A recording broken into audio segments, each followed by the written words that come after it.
Hey guys, it's Jason along with my co-host Rich, and we're in Victory Brand Studios, and this is going to be part 2 of our discussion about the shooting in Tennessee. It's not always fun and games for first responders, 05 Central, you show me in pursuit. but sometimes it is. Oh my God, he's not wearing pants again. Sometimes it's dangerous. Flipping around, look out, look out, look out. Sometimes it's not. Antler Boulevard for a snake in a house. And sometimes it's just plain stupid. Chihuahua in his lap on a lawnmower. Could be heavily This is the intoxicated. stupid side of first response. Dispatch, do I really have to go to that? This is Code 0.5. Come in 0.5. Okay, guys, we talked about the timeline of the events and what happened, and we talked about the people that were involved, and these are the ones we don't want you to forget. The 3 9-year-old victims, Haley Scruggs, Evelyn Dykehouse, and William Kinney. And then also the adults that were there, the head of the school, Catherine Kuntz, who tried to confront the shooter and put a stop to it. She was shot, and then a substitute teacher, Cynthia Peak, and a janitor by the name of Michael Hill, who was the first victim that was ambushed. Imagine that you hear of something like this happening at your school. Your kids go there, and your commander-in-chief calls a press conference to speak to everyone about what had taken place, and he comes out, and this is how he addresses the press initially when he comes out. Joe Biden. I'm Dr. Joe Biden's husband. And I ate Jenny's ice cream, chocolate chip. I came down because I heard there was chocolate chip ice cream. By the way, I have a whole refrigerator full upstairs. You think I'm kidding? My name is Joe Biden. Why? The shit's not funny. Nope. Not at all. I mean, if I'm one of the people in there as the press and he comes in and starts talking about this, I'm infuriated. And that goes back to talking about the stuff we've been talking about the last few weeks is, mental health. Obviously, this guy has a damn mental health problem. Innocent children, babies that are going into the safest place that they know were getting shot. And your damn commander-in-chief comes out and he starts talking about how he likes chocolate chip ice cream. I mean, what can you say to that? His damn press secretary probably had a heart attack after that happened. She's like, great, I'm going to have filled questions about how this moron talked about chocolate chip ice cream. Mm-hmm. And you may like the guy, you might have voted for him or whatever, and, there you go. There's your idiot. But, one of the things that we were going to bring up and talk about was like school security and how, some of our schools that are afraid of the lawsuit thing and how they need to stop worrying about covering their butts and then just making things as safe as they possibly can. Mm-hmm. Well, here's something else. Our vice president, at that time when this was going on, do you know where she was at? No. She was in Africa. She was trying to build our relationship with Africa. And while she was there, her along with the U.S. government has pledged $55 billion to support the African Union. Mm-hmm. And I don't know what all they're doing down there. I don't care what they're doing down there, but we cannot even take care of ourselves. We damn sure don't need to be trying to help others. Mm-hmm. Like if we don't have the ability to take care of ourselves, we damn sure don't need to be trying to help someone else or try to tell them how to do things. Mm-hmm. I looked it up. In the United States, and I don't know how accurate these articles are. Some of this articles that came from websites about teachers and, you know, the U.S. government, you know, this is where I'm getting my information from. But in total, schools in the United States, and I'm talking about K through 12, public and private, adult education is what it said. So I'm assuming adult education is going to be beyond 12th grade. So that's going to be your colleges and universities and your VOTEX. Mm-hmm. There's 115,576 schools. You take that $55 billion pledge and give that to the schools, and you're almost giving each school $500,000. Okay. If you just did it for hold on, let me find my note. If you just did it for, that number can't be right. The 75,877 schools that are just K through 12 public schools. No, that's not right. 97,568 K through 12 schools that are just public, because VOTEX get funded differently than public schools do. Colleges and universities get their funding not only from the government, but through, you know, tuitions and the fees that the students pay. But and then private schools, they get theirs, you know, from the students that are there. But then you're looking at just under 565,000 per school. Do you think if we gave 500,000 to a school that they could invest in officers to put at their schools? Mm-hmm. And this is like individual school buildings. So if you've got a school district that's got a high school, a middle school, a, you know, 3rd through 5th grade, and then a kindergarten through 2nd grade building, mm-hmm. 500,000 for each building. Mm. Could you imagine? They could hire somebody and get them a patrol car, and they are outside on the grounds. They have somebody that's a supervisor that's inside the building, mm-hmm. and then somebody else that's just, you know, walking the halls of the schools. Mm-hmm.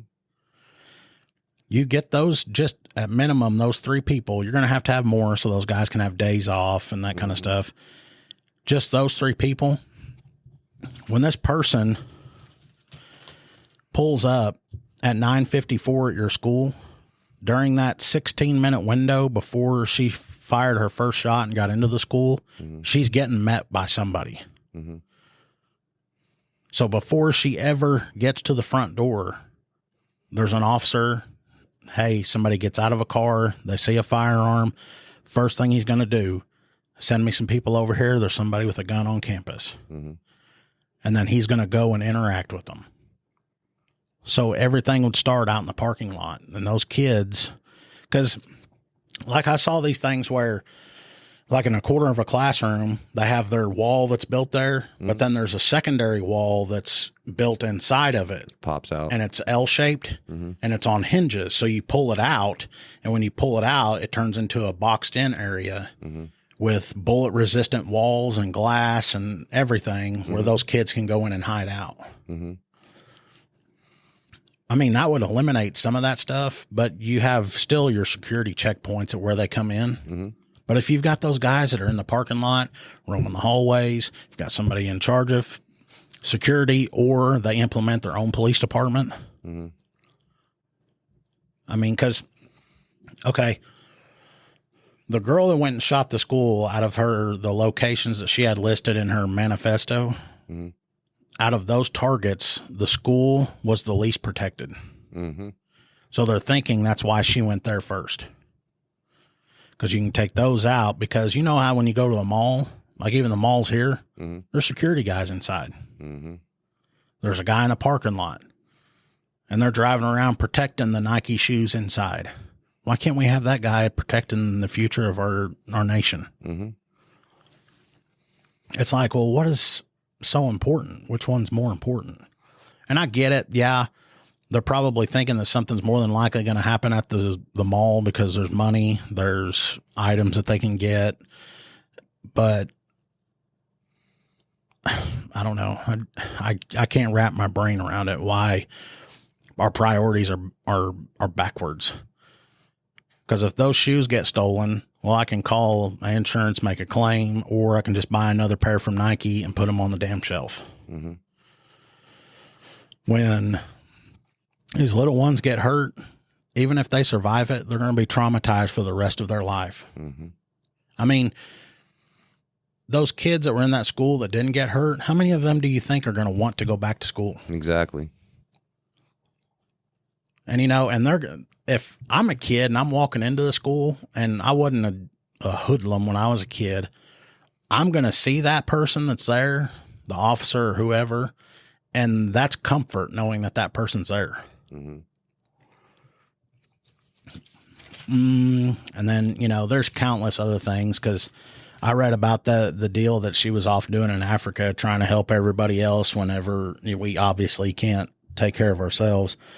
And then now the big push is for gun control again.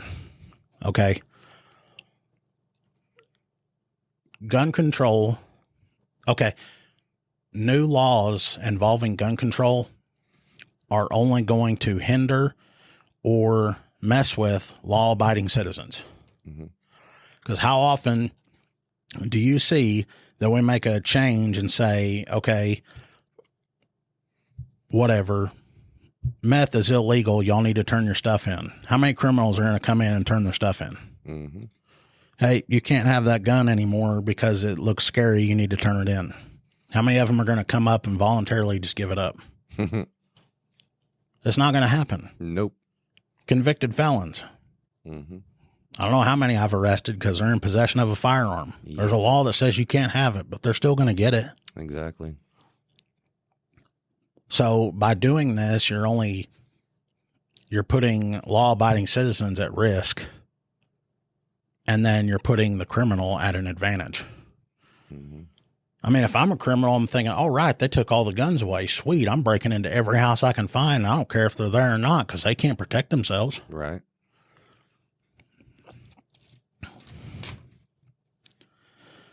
Well, I'm looking at the thing. I played the Joe Biden statement. But I think the big thing to help for everyone would be to stop trying to invest so much in the gun control and invest in mental health and safety and security. Because I guarantee you, if you or I or any other law enforcement officer in the country was sitting outside of a school building and they see somebody going into a school and they have a gun in their hand, they're going to stop it. Mm-hmm. That's the only thing that's going to stop it. Who was that quoted as a saying that, and I can't remember the quote word for word, but the only way to stop this evil and the violence is good men trained in that violence. Yeah, it was like Nitschke, I think. So, I mean, that's the only way to stop it. You can't sit back and hide, because it's going to come to you. It'll eventually find you. But when it does find you, you have to be prepared from it. And if it's being that way to get prepared from it is being taken from you, then nothing is going to change for the better.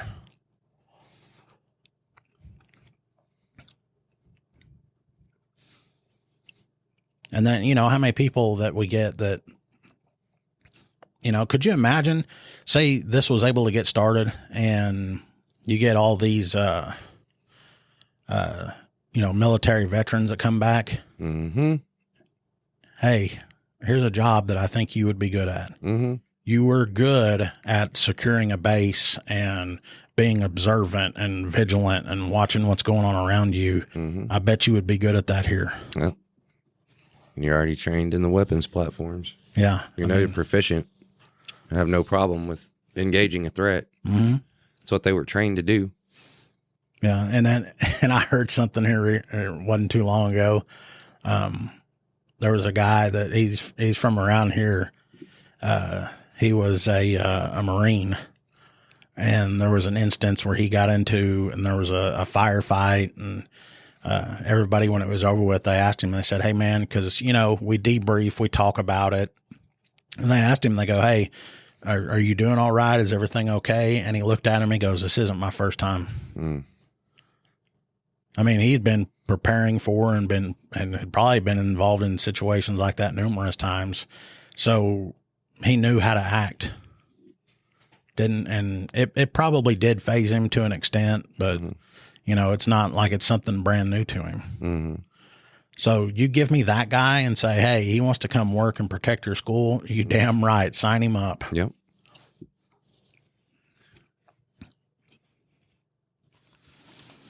But yeah. And then, you know, every time our podcast come out, it puts a notification on Facebook. If you guys see this and you can think of something, put it on there. You know, let us know what you think. You know, talk to your, you know, your local politicians, you know, talk to anybody you can, start some kind of group, you know, or whatever you need to.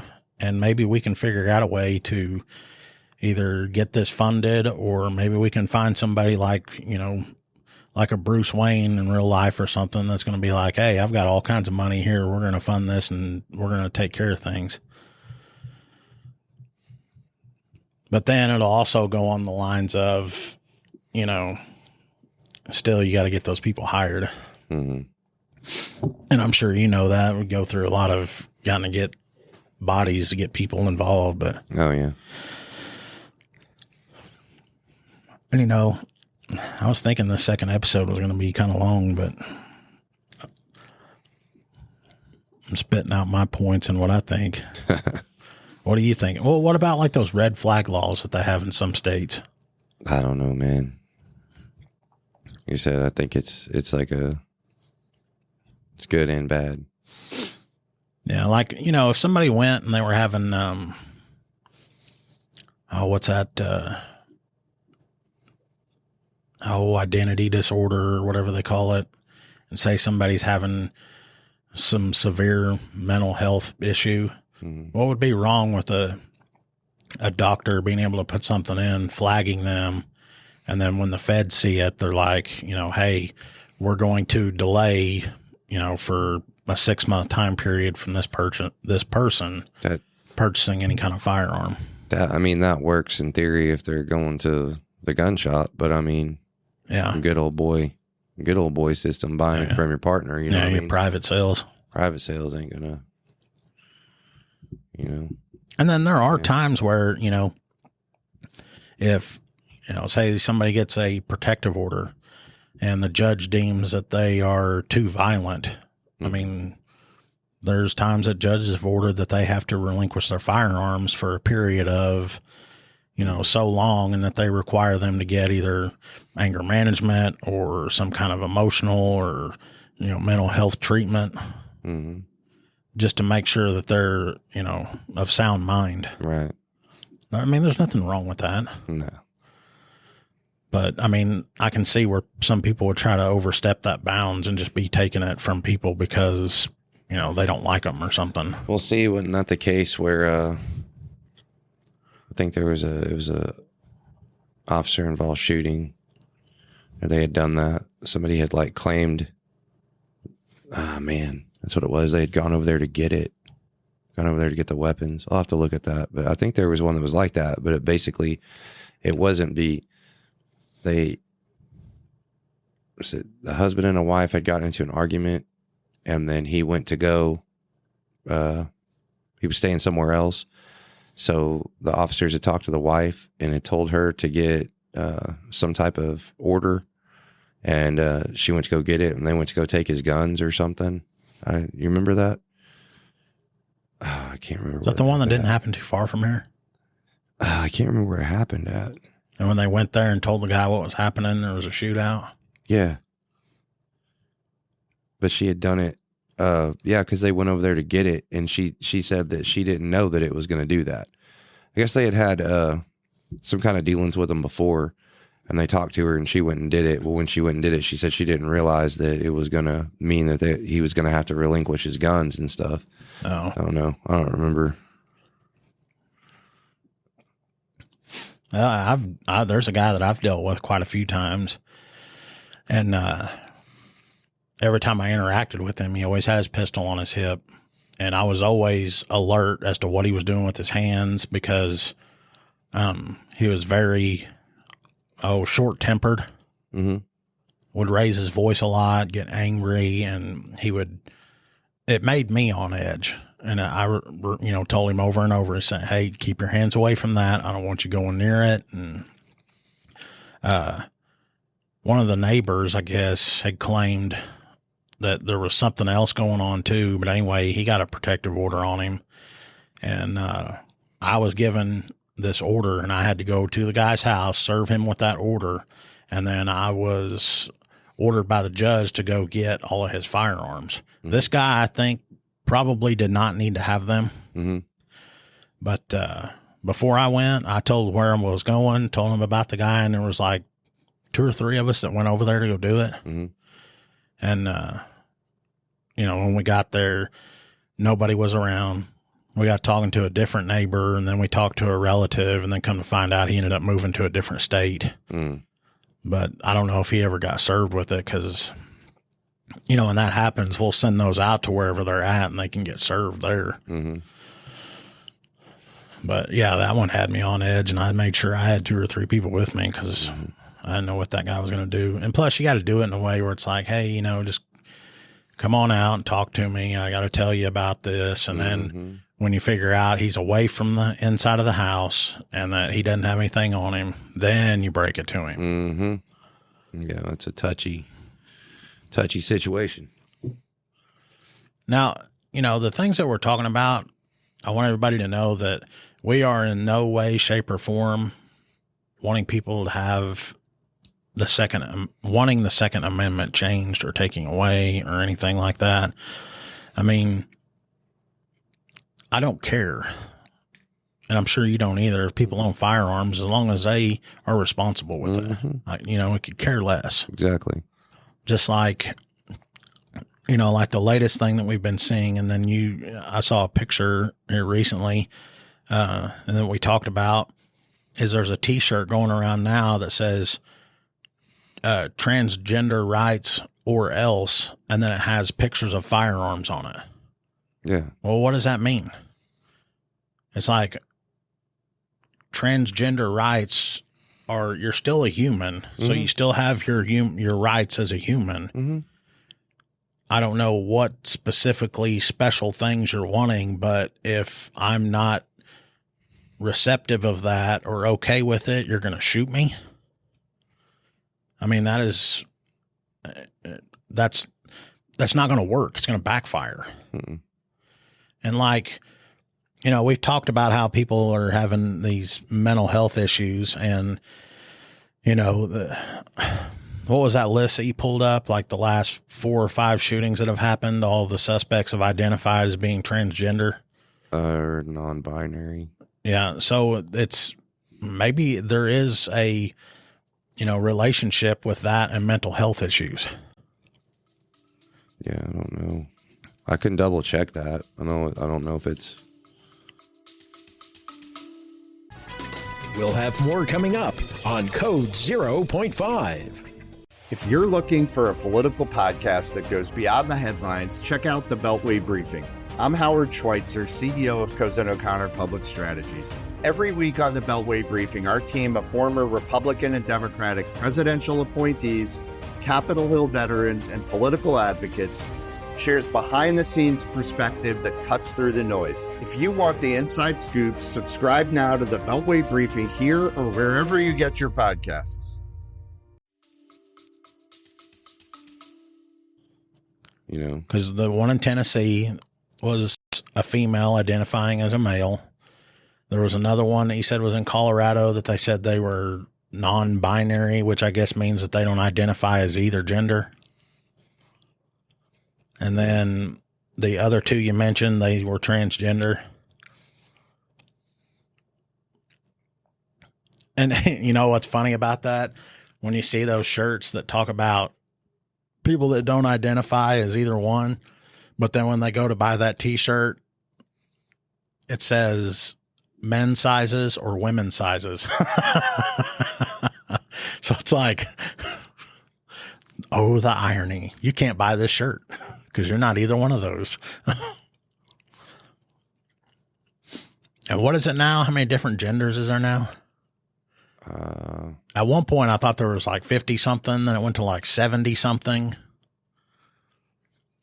But then when it comes to COVID, they'll say, trust the science. Right.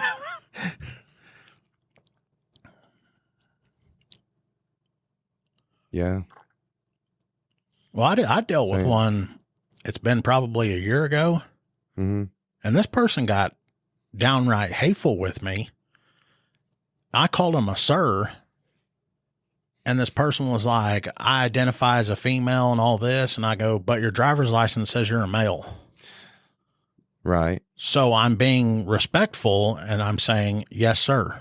Because that's right. Based on this, that's what you are. You're a male. Right. You know, but see, like what you were just saying. So Colorado Springs shooter identified as non-binary, the Denver shooter identified as trans, Aberdeen shooter identified as trans, the Nashville shooter identified as trans. And that was referencing 3 shootings prior to this last one that took place in 2019, and 2018. Is it one of them? I'm not going to say their name because I'm not going to give them any clout, but killed 5 and injured 25 at a Colorado Springs LGBTQ nightclub. That person identified as non-binary. Basically, there was some speculation as to whether or not he used the non-binary identification to avoid hate crime charges, but whatever. And then there was in 2019 in Denver. Let's see, there were 2 shooters. Well, why would the non-binary person shoot up the LGBTQ nightclub whenever that's the people that they're like associated with? Some who knew this person said that person made hateful remarks about the LGBTQ community, and police testimony said that they found rainbow-colored shooting targets at his home. So they think, I'm not 100% on that one then, because they think that he only took that so he didn't get charged with hate crimes. Like they stacked the hate crime or whatever on top. I mean, like you've already gone through and wasted these people. You know what I'm saying? Yeah. It just, I don't know. It just makes no sense to me. Well, and then I don't want everybody to think, oh, just because somebody is identifying as something else, you think that they're screwed up in the head. No. Okay. You can be whatever you're wanting to be, but you don't need to shove it down my throat because I could care less. And then the other thing is too, is it's unnatural for a person to kill people. Like it's in our nature to preserve life. So doing that is out of the norm. It goes against, to take someone's life I can't imagine what it would be like to go through that and live with that the rest of your life, but it's not normal. So there's got to be something wrong upstairs. I don't know. And I'm probably going to get freaking attacked and all this kind of stuff just because I'm saying what I think. But if everybody else can say what they think, there's nothing wrong with me saying whatever I'm thinking too. I'm not running around wearing a t-shirt saying, either accept me or else with a picture of a gun on it. The only thing you're going to catch me, anything that I might be quote unquote violent to would be, a fish in a lake somewhere. Mm. And then after I catch him, I throw him back. Mm-hmm. Yeah. Now, if it's crappie on the other hand, I like eating those, so I'm going to keep them things. Yeah. But I just don't understand. And it's like everybody, if people go up to us and start shoving whatever they're believing in down our throats and I'm not receptive to it, or I just like, okay, whatever, then they get violent. And like, why? You being violent's not going to change my mind. Facts would change my mind, but not anything else. So, I don't know. I guess you can say that's a delicate subject to talk about nowadays, but I don't know. seems like the people, there's so much of the unsilent majority or the silent majority, you know, they won't say anything. They're just like, whatever, and let whatever happen. But then there are these other people that are that we call them, or I used to call them the outspoken idiots. And those are the ways you could identify someone was the louder they were and the more outspoken they were, the lower the intelligence was. Because when you try to, it's like, what does it say? Dazzle them with your intelligence or baffle them with bullshit. Yep. Yeah. I mean, it's not one of those two things. It's just, okay, I don't know what to do, so I'm just going to yell and scream and then start insulting you. And we can't communicate. No. And if you could get people to just sit down and communicate with each other, and then say me and you talked about something, you believe one way, I believe the other. I say my opinion, you say yours. It's over with. I mean, that's your thing. If that's what you want to do, great. It doesn't affect my life. I don't care. Don't have to persuade somebody else to like it just to appease yourself, you know. I don't know. The more I'm sitting here, the more I'm like, man, this serious stuff kind of sucks. I like hearing about our stupid criminals and but it needed to be addressed. Yeah. But you guys tell us what you think of this, how we touch on something every now and then that happens that's, more serious. And then if you hate it and you don't want to hear our opinions on stuff anymore, I'll take it into consideration. I might not do it as much, or I might do it all the time. But, if you don't want to listen, you don't have to. There's other people that you can listen to. But I don't know.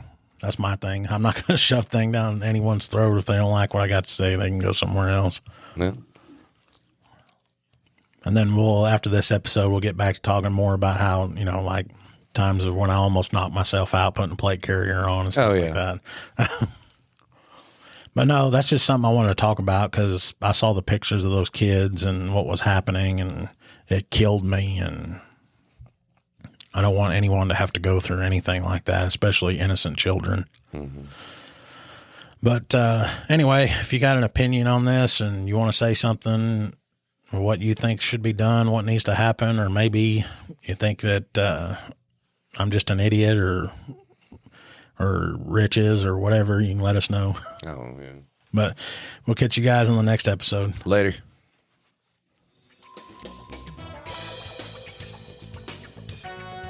You have been listening to Code 0.5, the lighter side of police work. If you have ideas or suggestions for our show, we'd love to hear from you. Visit our website at code05.co. That's code05.co.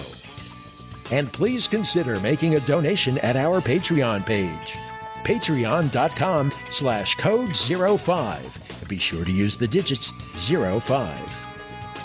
Thanks for listening to Code 0.5.